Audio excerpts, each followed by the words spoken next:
मित्रों, आज जो कहानी मैं आपको सुनाने वाला हूं वह बहुत ही खास है। यह कहानी है त्रिया चरित्र की है। जो भी मनुष्य इस कहानी को पूरा सुनता है वह कभी भी अपने जीवन में धोखा नहीं खाता है।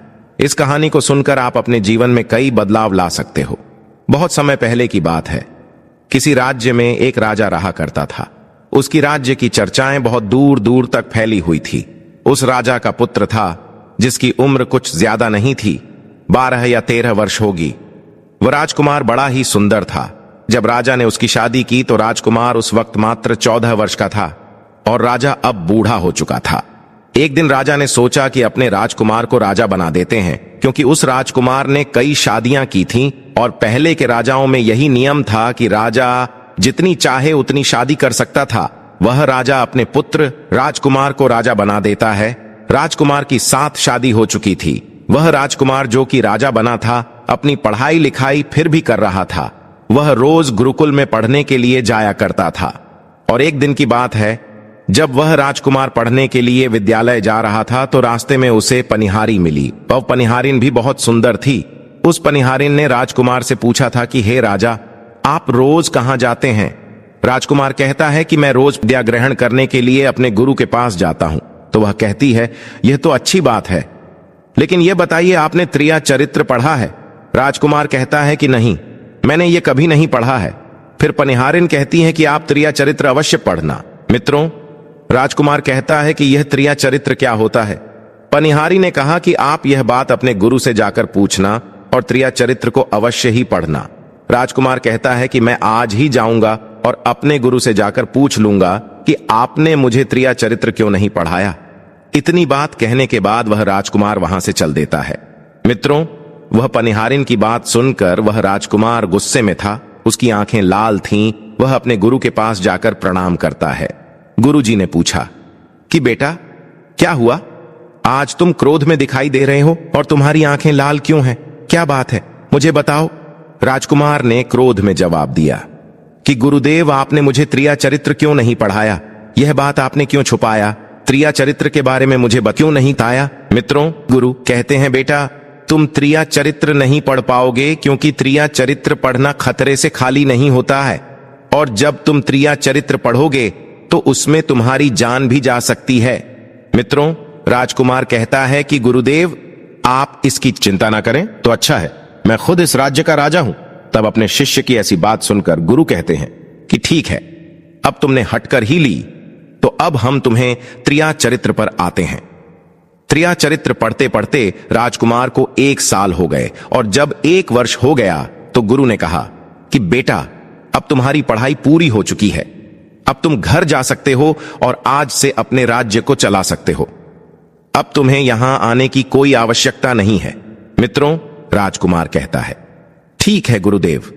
राजकुमार जैसे ही जाने को होता है, गुरुदेव उसे रोक लेते हैं और कहते हैं, बेटा, मैं तुम्हें एक ऐसा यंत्र देता हूं, या जब तुम इसे अपने कानों में लगाओगे तो कोई भी तुम्हें पहचान नहीं पाएगा और तुम उसे पहचान लोगे। राजकुमार वह यंत्र अपने हाथों में ले लेता है। मित्रों, गुरु कहते हैं, तुम इस यंत्र को ले जाओ और रात के 12 बजे आज ही के रात में अपने महल से निकलकर के जंगल की तरफ जाना और पूर्व दिशा की ओर जाना। और जब तुम पूर्व दिशा की ओर जाओ तो यह यंत्र अपने कानों में लगा लेना और वहीं पर खड़ा हो जाना। वो राजकुमार कहता है कि ठीक है, ऐसा ही करेंगे। फिर राजकुमार गुरुकुल से महल की ओर चल देता है और जब रात के 12 बज जाते हैं और उस राजकुमार की 7 पत्नियां सो जाती हैं, तब आधी रात के समय वह राजकुमार अपने हाथों में यंत्र लेकर महल से जंगल की तरफ चल देता है। राजा जंगल में पूर्व दिशा की ओर जाता है और वहां जाकर अपने कानों में यंत्र लगा लेता है और वहीं पर खड़ा हो जाता है। तो उसने क्या देखा कि वहीं पनिहारिन जो मुझे रास्ते में मिली थी, वहीं पनिहारिन एक थाली में खाना लेकर जंगल को जा रही है। वहां थोड़ी ही दूरी पर एक संत अपनी कुटिया में रहते थे। वह पनिहारिन संत के पास खाना लेकर जा रही थी। राजा ने देखा कि यह तो वही पनिहारिन है जिसने मुझसे कहा था कि त्रिया चरित्र की पढ़ाई करो। लेकिन पनिहारिन उस राजा को नहीं पहचान पाई, क्योंकि राजा के कानों में यंत्र लगा हुआ था। यंत्र लगने की वजह से राजा किसी को भी पहचान सकता था। राजा ने अपने मन में सोचा कि चलो उसके पीछे चलते हैं कि यह आधी रात को भोजन लेकर संत कुतिया की तरफ क्यों जा रही है, इसका क्या कारण है। मित्रों, वह राजा भी उसके पीछे पीछे छुपता हुआ चल दिया। अब वह पनिहारिन उस कुटिया में उस बाबा के वहां पहुंचती है। उस बाबा के पास जादू की पोटली थी और वह बाबा जादूगर था। राजा पीछे पीछे गया और वह छुप करके देख रहा था कि वह पनिहारिन औरत को बाबा क्या करेंगे। बाबा ने पनिहारिन से कहा, अरे पनिहारिन, पहले तो मुझे यह बता कि आज आने में इतनी देर कैसे लग गई। हाथ जोड़कर पनिहारिन कहने लगी कि महात्मा जी, मेरा विवाह हो चुका है और मेरे पति मुझे ले जाने के लिए आए हैं। हमें लेकर कल चले जाएंगे, इसीलिए हमें उन्हें सुलझाने में थोड़ी देर लग गई और यहां आने में भी देर हो गई। मित्रों, जब यह बात साधु ने सुनी कि पनिहारी का विवाह हो चुका है और इसका पति इसे लेने आया है, तो साधु कहता है कि पनिहारिन, इसका मतलब है कि तुम अपने पति के साथ जाना चाहती हो, तो हमारे पास क्यों आई हो। पनिहारिन कहती है कि मैं आपके बिना नहीं रह सकती हूं, मैं आपके बिना नहीं जी सकती हूं। तो साधु कहता है कि पनिहारिन, इसके लिए तुम्हें काम करना होगा। साधु एक बड़ा सा चाकू निकलता है और पनिहारिन से कहता है कि पनिहारिन, जाओ अपने पति के गर्दन काटकर यहां लेकर आ जाओ। अपने उस पति को मार दो जो हमारे और तुम्हारे बीच में दरार बन रहा है, तब मैं तुम्हें रख लूंगा, तुमसे विवाह करूंगा, तुम्हें अपनी पत्नी बनाऊंगा। मित्रों, बिना कुछ सोचे समझे वह चाकू को ले लेती है और दौड़ते हुए अपने घर जा आती है और उसका पति सो रहा था। वहां जाकर अपने पति की गर्दन काट देती है और उसकी गर्दन को लेकर साधु के पास आती है। और जो राजकुमार थे उसके पीछे पीछे उसका सारा कारनामा देख रहे थे। जब साधु ने देखा कि अपने पति को मार करके उसकी गर्दन यहां लेकर आई है, साधु को बहुत गुस्सा आया और उसने उसे लात मारी और कहा, भाग जाओ यहां से। जब तू अपने पति की नहीं हो सकी, जिसके साथ तूने 7 फेरे लिए, तो तू मेरी क्या होगी। जल्दी भाग जाओ यहां से। अगर तुम मेरे पास दोबारा आई तो मैं तुझे जीवित नहीं छोड़ूंगा। मित्रों, साधु की यह बात सुनकर उस पनिहारिन को ऐसा लगा जैसे उसके पैरों तले जमीन खिसक गई हो। फिर भी अपने पति की कटी हुई गर्दन घर लेकर के आई और उसकी गर्दन जोर देती है और वहीं बैठ जाती है। और इधर जैसे ही सवेरा हुआ, अपने पति के पास बैठकर रोने लगती है और चिल्लाने लगती है। कहती है, देखो देखो, किसी ने मेरे पति की हत्या कर दी। लेकिन रात में उस पनिहारिन का सारा कारनामा राजकुमार देख चुका था। इधर सारे गांव वाले पनिहारिन के घर चले जाते हैं और उसके पति की लाश को लेकर गांव के बाहर जाते हैं उसका दाह संस्कार करने के लिए।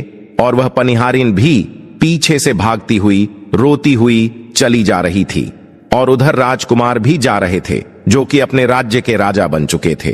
पनिहारिन भागती हुई, चिल्लाती हुई पहुंची और कहने लगी, मैं सती बनूंगी, क्योंकि अगर जब मेरे पति ही नहीं रहे तो ऐसे जीवन का क्या फायदा। मैं इन्हीं के साथ सती हो जाऊंगी। राजा को उसकी बातें सुनकर हंसी आ जाती है और राजा कहता है, त्रिया चरित्र, जाने ना कोई और खसम मेरी के हुए सतीराज। मित्रों, राजकुमार की यह बात और कोई तो नहीं समझ पाया, लेकिन वह पनिहारिन समझ जाती है। कहती हैं कि राजा साहब, आप हमारे ऊपर यह बात कह रहे हैं, लेकिन चलिए कोई बात नहीं, मैं सती हो जाऊंगी। लेकिन पनिहारिन जाते जाते कहती हैं, मैं तुम्हें एक बात बताती हूं। राजकुमार कहता है, क्या बताओ। पनिहारिन कहती है कि राजा साहब, आप जब चटाई पर बैठे तो चटाई को झाड़ कर बैठना। राजा कहता है कि यह पनिहारिन क्या कह रही है, मैं तो राजा हूं, मुझे चटाई पर बैठने की क्या आवश्यकता है। पनिहारिन कहती हैं कि नहीं, जब भी तुम्हें कोई नौबत आए चटाई पर बैठने की, तो तुम चटाई को झाड़ कर बैठना। राजकुमार कहता है कि चलो ठीक है, अगर तुम कह रही हो तो मैं ऐसा ही करूंगा। और कहने के बाद वह अपने पति के साथ सती हो जाती है और राजकुमार उनका अंतिम संस्कार करवाकर अपने घर को आ जाते हैं। मित्रों, इसी तरीके से पूरा दिन व्यतीत हुआ और उधर जब दूसरी रात आई, अपने गुरु के कहने के अनुसार वही यंत्र कान में लगाया और पूर्व दिशा की ओर उसी स्थान पर जाकर खड़ा हो गया जहां पर पिछली रात खड़ा हुआ था। दूसरी रात को राजकुमार ने क्या देखा, अपनी 7 पत्नियों को भोजन की थाली अपने अपने हाथों में लेकर उसी साधु की कुटिया की तरफ जा रही है। जैसे ही राजा ने अपनी 7 पत्नियों को उस साधु की कुटिया की तरफ जाते हुए देखा, राजकुमार के पैरों तले जमीन खिसक गई। वह अपने मन में सोचने लगा कि ये क्या चक्कर है। तभी उनमें से एक रानी राजकुमार को देख लेती है लेकिन रानियों ने अपने पति राजकुमार को नहीं पहचान पाई, क्योंकि राजकुमार अपने कानों में यंत्र लगाए हुए थे। वह यंत्र लगाने की वजह से राजा को कोई पहचान नहीं पाता था। उनमें से एक रानी कहती है कि ये लड़का इतनी रात को यहाँ क्यों खड़ा है। तब रानियों ने उसके लड़के को अपनी तरह बुलाया और कहा, कृपया आप हमारी सहायता करें, इस सामान को उस कुटिया तक ले चलो। मित्रों, बिना कुछ सोचे समझे राजकुमार ने वह थाली अपने हाथों में ले ली और अपनी रानियों के साथ कुटिया तक जाने लगा। जब 7 रानियां और राजकुमार उस साधु की कुटिया में पहुंचते हैं और राजकुमार कुछ भी नहीं बोल रहा था, क्योंकि राजकुमार देखना चाहता था कि हमारे प्यार में ऐसी क्या कमी है जो हमारी 7 रानियां इस साधु के पास आती हैं, और इस साधु के पास ऐसा क्या है जो हमारी 7 रानी अभी यहां आ रही है। मित्रों, राजकुमार छुप कर ये सब जानना चाहता था। इधर जब वह 7 रानियां राजकुमार को लेकर साधु के पास पहुंची तो महात्मा राजकुमार को देखकर कहता है कि ये कौन है। तो 7 रानियां कहती हैं कि महात्मा जी, ये बालक हमें रास्ते में मिला, इसने हमारी सहायता की तो हम इसे अपने साथ लेकर आ गए। रानी कहती है कि एक काम करते हैं, इसे आज रात यहीं रहने देते हैं, कल सुबह होते ही यह चला जाएगा। उस साधु उनकी बातों को मान लेता है। वह साधु अपने शिष्य को बुलाता है और उससे कहता है कि आज रात के लिए इस बालक की रुकने की व्यवस्था कर दो। वह शिष्य राजकुमार को लेकर एक कमरे में जाता है। उस कमरे में एक चटाई बिछी हुई थी। शिष्य कहता है कि देख भाई, आज तुझे चटाई पर सोना पड़ेगा। वह शिष्य राजकुमार को इतना कहकर वहां से चला जाता है। मित्रों, राजकुमार उस कमरे में अकेला पड़ जाता है। अपने मन में सोचता है कि आज तो नौबत आ ही गई चटाई पर सोने की। चलिए कोई बात नहीं, आज की रात हम चटाई पर ही गुजार लेंगे। राजकुमार जैसे ही चटाई पर बैठने ही वाला था, उसे पनिहारिन की बात याद आ गया। वह सोचने लगा कि पनिहारी ने मुझसे कहा था कि जब भी तुम्हें चटाई पर बैठने की नौबत आए, तुम चटाई को अवश्य झाड़ लेना। चलो आज पहले झाड़ ही लेते हैं, हो सकता है इसका कोई राज हो। जैसे ही राजा ने चटाई उठाई तो उसने क्या देखा? उसने देखा कि एक बहुत बड़ा भयानक कुआं है। जब उस कुएं को देखा तो राजा के होश उड़ गए। राजा उस कुएं के अंदर झांक कर देखता है। राजा को अंदर बहुत सारे कैदी दिखाई देते हैं, जिन्हें उस साधु ने अंदर कैद करके रखा था। उन कैदियों में से एक आदमी ने राजकुमार को पहचान लिया। बाद में राजकुमार से कहता है कि राजकुमार, आप यहां कैसे आ गए? राजकुमार कहता है कि धीरे बोलो, नहीं तो सब पोल पट्टी खुल जाएगी। तब सभी कैदियों ने कहा कि राजा साहब, आप यहां से भाग जाए। हम तो यहां से निकल नहीं पाए, लेकिन आप यहां से भाग जाए, नहीं तो आपका भी यही हाल हो जाएगा जो कि हमारा हुआ है। आप भी यहां फंस जाएंगे। आपको भी पकड़कर ये साधु इसी में डाल देगा। आप जितना जल्दी हो सके यहां से भाग जाए। राजा जब उस कमरे के अंदर गया था तो अपने कान में से यंत्र निकाल लिया था, और जब राजा वहां से भागा तो अपने कान में यंत्र लगाना भूल ही गया। मित्रों, राजा को भागते हुए उन रानियों ने और साधु ने देख लिया था। रानियों ने जब राजा को भागते हुए देखा तो रानी कहती है, यह तो हमारे पति है। महात्मा से कहती है कि महात्मा जी, अब तो हमारी सारी पोल पट्टी खुल जाएगी, ये तो हमारे पति है और वह भागे जा रहे हैं। उन्होंने हमें यहां देख लिया है, अब हमारा क्या होगा? और साधु कहता है कि तुम यहां क्या देख रही हो, जल्दी जाओ और अपने पति को पकड़ कर लाना। तो रानियां राजकुमार को पकड़ने के लिए दौड़ी दौड़ी जाती है, लेकिन वह राजकुमार जो राजा था इतना तेज था कि वह अपने महल जा पहुंचा और घबराई। रानियों के तो होश उड़ गए। फिर वापस उसी बाबा के पास आती है और बाबा से कहती है कि महाराज, अब तो हमारे पति हमें जीवित नहीं छोड़ेंगे। हम जैसे ही घर जाएंगे वह हमारी जान ले लेंगे। महात्मा, आप हमें बचा लीजिए, इसका कोई उपाय कीजिए। तब जाकर वह साधु रानियों को एक जादुई कील देता है और कहता है कि जब तुम जाओ तो अपने पति को बहला फुसलाकर उसके माथे में यह जादुई कील घुसा देना। तुम्हारे पति को ढेर बना देगा और साथ मिलकर उसे मार देना। बस कहानी खत्म हो जाएगा।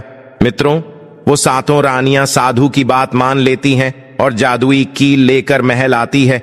वह 7 रानियां आपस में विचार करती हैं कि राजा सबसे ज्यादा प्रेम सबसे छोटी वाली रानी को करते हैं, तो वह रानियां मिलकर जादू वाला कील छोटी रानी को दे देती है और कहती हैं, ये लो, तुम्हारा काम है, तुम किसी भी तरह राजकुमार के सर में ये कील गाड़ देना। तो छोटी वाली रानी कहती है ठीक है, और छोटी वाली रानी कील ले लेती है। जब राजा ने उन 7 रानियों को आते हुए देखा तो क्रोध में कहा कि पहले तुम यहीं रुको, पहले मुझे यह बताओ कि हमारे राज्य में और मुझ में ऐसी क्या कमी है कि तुम आधी रात को उस साधु के पास जाते हो? इसका क्या कारण है? पहले तो मुझे ये बताओ। तो सातों रानियां हाथ जोड़कर कहती हैं, महाराज हमें माफ कर दीजिए। हमें लगता है कि उस साधु बाबा ने हम पर कोई जादू टोना कर दिया था, इसीलिए हमसे ऐसी गलती हो गई। आइंदा ऐसी गलती हमसे कभी नहीं होगी। छोटी रानी की ऐसी बातें सुनकर राजा उनकी बातों को मान लेता है, क्योंकि वह राजा छोटी रानी से बहुत प्रेम करता था। मित्रों, वह राजा भी सोचने लगता है कि शायद उस बाबा ने ही इन पर कोई जादू टोना किया होगा, और अपनी सातों पत्नियों को माफ कर देता है और कहता है, ठीक है, तुम अपने कमरे में चली जाओ। सबसे छोटी रानी, जिसे राजकुमार बहुत प्रेम करता था, वह राजकुमार को खाना खिलाती है और राजकुमार को सुला देती है। जब वह राजा सो गया तो वह रानियां भी वहीं आ जाती हैं। सबसे छोटी रानी जो थी, वह जादुई कील निकालती है और राजा के माथे में घुसा देती है। राजा पूरा तेजी से उठा, लेकिन इतने समय में वह ढेर बन चुका था। अब उस राजा में इतनी शक्ति नहीं थी कि उन सातों रानियां से मुकाबला कर सके। वह सातों रानियां उस राजा को पकड़ने लगीं। राजा फिर भी हिम्मत नहीं हारी और अपने महल की खिड़की से कूदकर राजा भागते भागते अपने गुरु के पास पहुंच गया और कहने लगा कि गुरुजी, मुझे माफ कीजिए, मेरी जान बचाइए, नहीं तो मैं मर जाऊंगा। गुरु कहते हैं कि बेटा, मैंने तुमसे कहा था कि तुम त्रिया चरित्र मत सीखो, इसमें जान भी जा सकती है, देखा इसका नतीजा। राजकुमार कहता है, गुरुदेव मुझे माफ कर दो और जल्दी मेरी जान बचाइए, नहीं तो मैं मारा जाऊंगा। मेरी पत्नी ने मेरे सर में जादुई कील ठोकी है, जिसकी वजह से मैं ढेर बन चुका हूं। मित्रों, गुरु ने जब ध्यान से देखा तो कहा कि यह वही कील है जो साधु ने दिया है, मैं तुम्हें अब नहीं बचा सकता। राजकुमार कहता है, नहीं गुरुदेव, ऐसा मत कहिए, मैं आपका शिष्य हूं, आपका कर्तव्य है मेरी जान बचाना। तो गुरु कहते हैं कि बेटा, मैं तुम्हें बचा तो नहीं सकता, लेकिन एक उपाय है। राजकुमार कहता है, क्या उपाय है? तब अपने शिष्य की ऐसी बात सुनकर गुरु कहते हैं कि हम तुम्हें तोता बना देंगे, और जब हम तुम्हें तोता बना देंगे तो तुम सुखवाद राजा के राज्य में चले जाना और वहीं जाकर रहना, क्योंकि सुखवाद राज्य में वह साधु का जादू नहीं चलता है, और तुम्हें जब बहुत प्रेम करने वाली स्त्री मिलेगी तो तुम पुनः राजकुमार बन जाओगे। वह राजकुमार कहता है, ठीक है गुरुदेव, आप हमें तोता बना दीजिए। तो वह गुरुदेव उसे तोता बना देते हैं, और वह तोता बनने के बाद वहां से उड़ा और सुखवाद राजा के राज्य में चला गया। जहां पर बहुत सारे तोता रहते थे, वहीं जाकर रहने लगा, और सातों रानियों उस राजकुमार को खोज रही थी। जब राजकुमार नहीं मिला तो फिर से उस बाबा के पास जाती है और कहती है कि बाबा जी, वह रात को राजा भाग चुका है, आप अपनी पोटली निकालिए और देखें कि वह कहां है।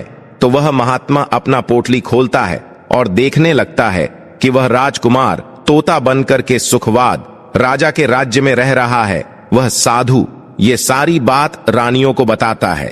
तो रानियां कहती हैं कि स्वामी, अब क्या करें? वह साधु कहता है कि अब तुम अपने राजमहल में जाओ और जाकर के घोषणा कर दो कि जो भी तोता पकड़ करके लाएगा, हम उसे 5 सोने के सिक्के देंगे। उस राज्य के जितने भी बहेलियां थे, वो तोता पकड़ने के लिए चारों तरफ घूमने लगते हैं, और जो भी तोता पकड़ते वह रानी के पास जाते और 5 सोने के सिक्के ले लेते थे और वहां से चले जाते, और वह 7 रानियां उस तोते को मार देती थीं। ऐसे ही धीरे धीरे बहुत समय निकल गया, और वो राजकुमार जो तोता बनकर जहां गया था, वहां सारे तोते को बहुत अच्छी अच्छी बातें करता था, उन्हें बहुत ज्ञान की बातें बताता था। तो सारे तोता को लगा कि यह तोता तो बहुत समझदार है, यह तोता तो बहुत अच्छी अच्छी बातें करता है, इसे हम अपना राजा बना लेते हैं। और सभी तोता मिलकर उसे राजा बना लेते हैं। राजकुमार सभी तोतों का राजा बन जाता है और वही छुपकर रहने लगता है। एक बहेलिया तोता पकड़ते पकड़ते सुखवाद राजा के राज में पहुंच जाता है, और वह उसी पेड़ के पास पहुंच जाता है जहां पर वह राजकुमार तोता बनकर छुपकर रहता था। जब उस बहेलिये ने इतने सारे तोते को देखा तो अपने मन में सोचा कि अगर हम इतने सारे तोते पकड़कर रानी के पास ले जाएंगे तो हमें बहुत सारी सोने के सिक्के मिल जाएंगे। लेकिन वह बहेलिया सोचता है कि मैं इतने सारे तोते पकड़ कर कैसे ले जाऊं। फिर अगली सुबह सारे तोते दाना चुगने के लिए उड़ जाते हैं। तभी वह बहेलिया उस पेड़ के पास जाकर उसकी डालों पर चाकू से कट लगा देता है। जिस कारण से उस पेड़ की गोंद निकलती है और उसी गोंद के कारण तोते उस पेड़ पर चिपक जाने वाले थे। मित्रों, बहेलिया वहीं छिपकर बैठकर यह नजारा देखने के लिए इंतजार करता है और जब शाम हुए सारे तोते उड़कर वापस उसी पेड़ पर जा बैठे। तभी उन सारों के पंख और पैर उस गोंद में फंस गया और वे सभी पेड़ की शाखाओं पर चिपक गए, क्योंकि पेड़ पर हर जगह गोंद ही गोंद थी। अब सारे तोते उस गोंद में पूरी तरह से चिपक गए थे। उनके साथ साजकुमार तोता भी शामिल था। तभी वे सारे अपने गुरु राजकुमार तोते से अपनी अपनी जान बचाने के लिए सलाह मांगने लगे। और एक तोता कहता है, हे राजन, आप कुछ भी करो लेकिन हमें आजाद करो, नहीं तो सुबह बहेलिया आएगा और हमें पकड़कर ले जाएगा तथा मार डालेगा। मित्रों, तभी राजकुमार उन सभी को शांत करके कहता है, मेरी बात को ध्यान से सुनो। जब सुबह बहेलिया आएगा तब तुम सभी मरने का नाटक करो, जिस कारण से वह बहेलिया तुम्हें निकालकर जमीन पर रख देगा। उसे ऐसा आभास होना चाहिए कि सारे तोते मर चुके हैं। समय रहते तुम सभी उड़कर अन्य सुरक्षित जगह पर जाना, बाकी मैं सब कुछ संभाल लूंगा। फिर वे सभी अपनी योजना के अनुसार पेड़ पर लटक गए, मानो जैसे सभी मर चुके हैं। फिर दूसरी सुबह जब बहेलिया वहां आता है तो वह देखता है कि सारे तोते मर चुके हैं और उसे इस बात का अफसोस हो रहा था कि सारे तोते मर चुके हैं, इसलिए वह उन सभी को पेड़ से निकालकर जमीन पर रख देता। तभी सही मौका देख सारे तोते झट से उड़ गए। वहीं दूसरी तरफ उसने देखा कि जो राजकुमार था, जो तोता बना हुआ था, वह वहीं पर रह गया और नीचे जितने भी तोते थे वो सभी उड़कर भाग गए। बहेलिया ने सोचा, अरे ये क्या हुआ, इस पेड़ पर सिर्फ एक ही तोता है जो कि मरा लटका हुआ है और जितने तोते मैंने छुड़ाकर नीचे फेंका वह सभी उड़कर भाग गए। बहेलिया ने सोचा, इसका मतलब ये सारे तोता ने मिलकर मेरे साथ धोखा किया है। अब राजकुमार जो था, जो तोता बना हुआ था, वहीं सिर्फ पेड़ पर लटका हुआ था। वह बहेलिया कहता है कि यह सब तुम्हारी चाल है, चलो अब मैं तुम्हें लेकर जाऊंगा और रानी के हाथ बेच दूंगा और मुझे 5 सोने के सिक्के मिल जाएंगे। और इधर वह बहेलिया उस तोता को बेचने के लिए रानी के पास जाने लगता है। मित्रों, रास्ते में वह तोता कहता है कि तुम मुझे कहां ले जा रहे हो? तो वह बहेलिया कहता है, मैं तुम्हें बेचने के लिए रानी के पास ले जा रहा हूं। अगर मैं तुम्हें वहां बेच दूंगा तो मुझे 5 सोने के सिक्के मिलेंगे। वह राजकुमार कहता है कि मैं अगर तुम्हें 50,000 सोने के सिक्के दिला दूं तो क्या तुम मुझे नहीं बेचोगे? बहेलिया कहता है, तुम मुझे 50,000 सोने के सिक्के कैसे दिलाएगा? मित्रों, तोता कहता है कि राजा सुखवाद के यहां एक बहुत बड़ा मेला लगता है, तुम मुझे वही बेचो, मूल्य में स्वयं बताऊंगा। बहेलिया उस तोते की बात मान लेता है और रानी के पास बेचने की जगह राजा के राज्य के मेले में तोता को बेचने चला जाता है। और राजा के राज्य में यह नियम था, अगर किसी व्यक्ति का सामान शाम तक नहीं बिके तो वह राजा स्वयं आकर उसे खरीद लेता था। बहेलिया उस तोते को लेकर बाजार में पहुंचा हुआ था। जब कोई व्यक्ति उस तोते को खरीदने आता है तो वह पूछता कि यह कितने का है, तो वह बहेलिया कहता है कि तोता अपना दाम स्वयं बताएगा। तो वह तोता अपना दाम इतना बता देता कि कोई भी व्यक्ति उसे खरीद ही नहीं पाता। ऐसे ही करते करते शाम हो गई और अब सभी अपने अपनी दुकान लेकर चले गए। सभी का दुकान उजड़ गया था, बस एक बहेलिया और एक तोता ही रह गए थे। इधर राजा ने अपने सिपाहियों को आदेश दिया कि जाओ देख कर आओ, किसी का सामान तो नहीं रह गया है। जब राजा के सिपाही आए तो उन्होंने देखा कि एक बहेलिया तोता को लेकर बैठा हुआ है। सिपाही बहेलिया से कहते हैं कि बहेलिया, तुम्हारा तोता क्यों नहीं बिका? तुम इसे कितने में बेच रहे हो? तो तोता कहता है कि जो इन्हें 50,000 सोने के सिक्के देगा वही मुझे खरीद पाएगा। उस तोते की बात सुनकर वह सिपाही आश्चर्य में पड़ जाते हैं और सोचते हैं, अरे यह तोता अपना मूल्य स्वयं बताता है। तब सिपाही राजा के पास जाते हैं और राजा को सारी बात बताते हैं और कहते हैं, एक बहेलिया एक तोता लेकर बैठा हुआ है, लेकिन वह तोता अपना मूल्य स्वयं ही बताता है। वह इतना महंगा बताता है, शायद इसीलिए उसे कोई खरीद नहीं सका। राजा सिपाहियों से पूछता है कि वह अपना मूल्य कितना बता रहा है। तो सिपाही कहते हैं, अपना मूल्य 50,000 सोने के सिक्के बता रहा है, चलिए हम खरीदेंगे। अगर नहीं खरीदेंगे तो हमारे राज्य की बदनामी होगी कि राजा के बाजार में एक तोता नहीं बिका। और इसलिए राजा अपने मंत्रियों के साथ अपने रथ पर सवार होकर बाजार में पहुंचता है। कहता है, इस तोते का क्या मूल्य कितना है? बहेलिया हाथ जोड़कर कहता है कि राजा साहब अपना मूल्य तोता स्वयं बताएगा। वह राजा फिर तोते से पूछा तो तोता कहता है कि राजा साहब जो इन्हें 50,000 सोने के सिक्के देगा वही मुझे खरीद पाएगा। अपने सिपाहियों से 50,000 सोने के सिक्के मंगवाता है और बहेलिया को पकड़ा देता है और तोते को लेकर अपने महल चला जाता है। वह तोता बहुत ही बुद्धिमान था क्योंकि वह राजा था। वह तोता राजा को बहुत अच्छी अच्छी बातें बताने लगा। जब राजा पर कोई खतरा आने वाला होता तभी वह तोता बता देता कि राजा साहब आप पर यह खतरा आने वाला है, और इसी तरह सब उस तोते से बहुत अधिक प्रेम करने लगते हैं।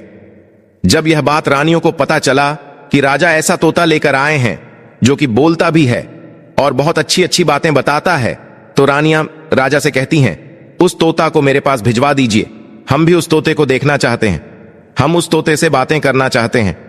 राजा अपने मंत्रियों से कहकर वह तोता रानियों के पास भिजवा देता है। रानी उस तोते से बातें करके बहुत खुश हो जाती है।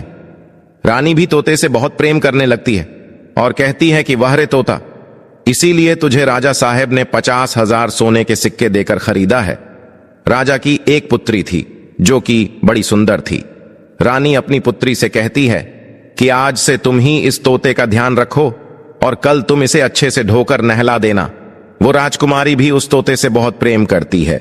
जैसे ही सुबह हुआ, राजकुमारी उस तोते को लेकर नहलाने जाती है। राजकुमारी तोते को नहला रही थी तो उसने देखा कि तोते के सिर पर कील सा कुछ लगा हुआ है। राजकुमारी उसको निकाल देती है। राजकुमारी जैसी ही कील को निकालती है, वह तोता पहले वाला एक सुंदर सा राजकुमार बन जाता है। उसे देखकर राजकुमारी घबरा जाती है। राजकुमार कहता है कि तुम घबराओ नहीं, यह कील वापस से मेरे सर में लगा दो तो मैं फिर से तोता बन जाऊंगा और इसके बारे में मैं तुम्हें रात्रि में बताऊंगा। तुरंत ही वह राजकुमारी और कील राजकुमार के सर में लगा देती है और वह वापस से तोता बन जाता है। रात को राजकुमारी तोते को लेकर अपने कमरे में जाती है और उसके सर से कील निकाल देती है और वह तोता फिर से राजकुमार बन जाता है। राजकुमार अपनी सारी दास्तान उस राजकुमारी को बताता है और कहता है माफ करना या दास्तान तुम किसी को नहीं बताना, नहीं तो मेरी जान चली जाएगी। राजकुमारी इसके बारे में अपनी माता और पिता को भी नहीं बताती है। दिन भर वह तोता रहता है और रात को राजकुमारी उस तोते को अपने कमरे में ले जाती और उसके माथे से कील निकाल देती और वह राजकुमार बन जाता है और रात में वह दोनों साथ में ही रहते हैं। और ऐसे ही धीरे धीरे समय निकलता गया। राजकुमारी को राजकुमार से प्रेम हो जाता है। इधर क्या हुआ, जो राजकुमार की पत्नियां थीं वह बहुत सारे तोते मरवा देती हैं, लेकिन जो राजकुमार तोता बना हुआ था वह उन्हें नहीं मिलता है और वे उसी साधु के पास जाती हैं और कहती हैं कि हे महात्मा, हमारे पति तो अभी तक हमें नहीं मिले, हम अब क्या करें, उन्हें कैसे मारे। वह साधु फिर से अपनी पोटली खोलता है और देखता है कि वह राजकुमार अभी तक तोता बन के राजा के घर में रह रहा है। वह साधु रानियों से कहता है कि तुम एक काम करो कि तुम नृत्य कला सीख लो, हम सभी मिलकर उस राजा के घर नृत्य कला करने जाएंगे और जब राजा हम पर प्रसन्न हो जाएगा और हमें कुछ मांगने को कहेगा तो हम उस तोते को ही मांग लेंगे और फिर आसानी से उसे मार देंगे। मित्रों, धीरे धीरे समय बीता। साधु तबला बजाना और सात रानी पूरी तरह से नृत्य कला सीख चुकी थी। अब साधु को लगा कि हम सफलता प्राप्त कर सकते हैं और उस तोते को उस राजा से मांग सकते हैं।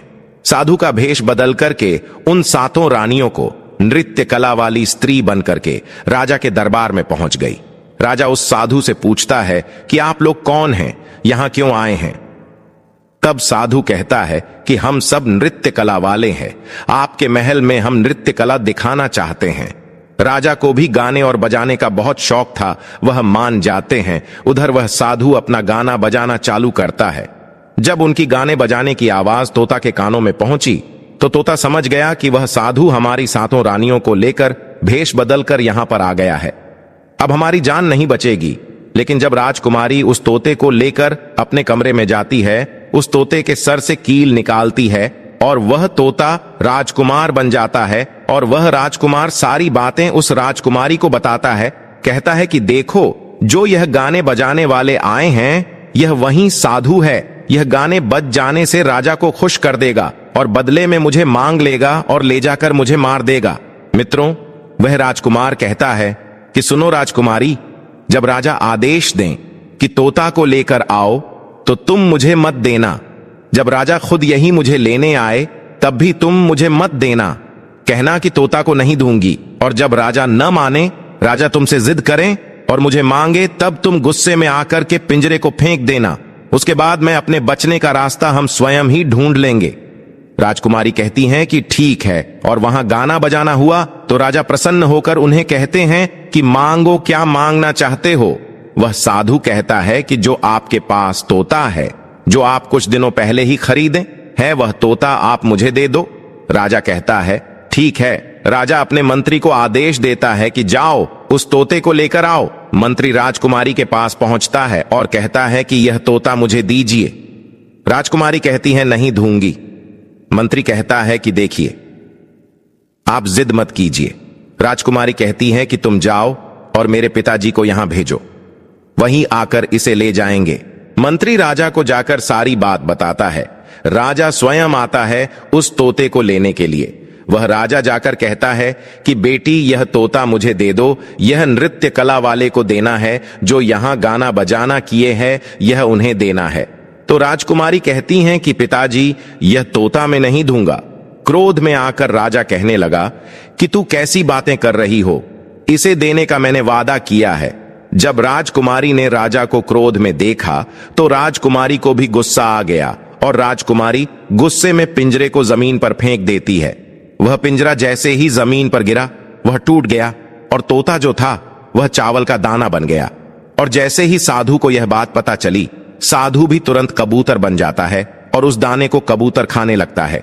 उसमें से जो एक दाना था, बस वही राजकुमार था। जैसे ही वह दाना कबूतर खाने वाला होता है, राजकुमार बाज बन जाता है और एकदम से कबूतर पर झपटता है और उसे मार देता है। इस तरह से उस साधु की मृत्यु हो जाती है। राजा यह सब देखकर आश्चर्यचकित हो जाता है। उस कबूतर को मारकर फिर से तोता बन जाता है और जो राजकुमारी थी उस तोते से कील निकाल देती है और वह फिर से पहले जैसा राजकुमार बन जाता है। राजकुमारी अपने पिता को सारी बात बता देती है। राजकुमार कहता है कि देखिए राजा साहब, मैं भी एक राजा हूं और मैं आपकी बेटी से प्रेम करता हूं और मैं उनसे शादी करना चाहता हूं। वह राजा अपनी पुत्री से पूछता है कि बेटी, क्या तुम इससे शादी करना चाहती हो? तो राजकुमारी कहती हैं कि पिताजी, मैं से प्रेम करती हूं। और फिर राजकुमार उस राजा की पुत्री से विवाह करके अपने महल जाता है और जो उनके 7 पत्नियां थीं उनको पकड़कर बंदी गृह में बंद करवा देता है और राजकुमार खुशी खुशी उस राजकुमारी के साथ रहने लगता है।